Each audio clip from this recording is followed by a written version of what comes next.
తహసీల్దార్పై Dornakal MLA Ramachandra Naik చేసిన వ్యాఖ్యలు వివాదాస్పదమయ్యాయి. ఈడియట్ అంటూ చేసిన అనుచిత వ్యాఖ్యలను Telangana revenue employees service association, Telangana Tahsildars association ఖండించాయి.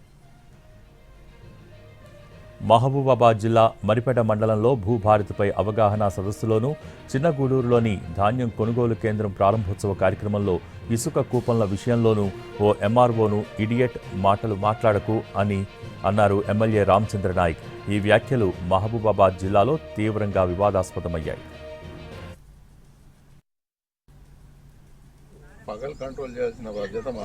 పగలు లేదు, రాత్రి లేదండి. టోకన్ సిస్టమ్ ఇస్తే గతంలో లేదా? టోకన్ సిస్టమ్ గతంలో లేదా? గలదే మాట. ఈ ఇడియట్ మాటలు మాట్లాడొద్దు. మీరు ఈ మాటలు మాట్లాడొద్దు. సొంతంగా కాదు, మీరు అందరు కలిసి మా ఎమ్మెల్యే గారు చెప్తున్నారు కలెక్టర్ దగ్గర కూర్చోవాలి. ఇంట్లో కూర్చుంటే రారు. కలెక్టర్ వచ్చి మీ దగ్గర అమ్ముతుంటే మీరేం ఎక్కడ నిద్రపోతున్నట్టు?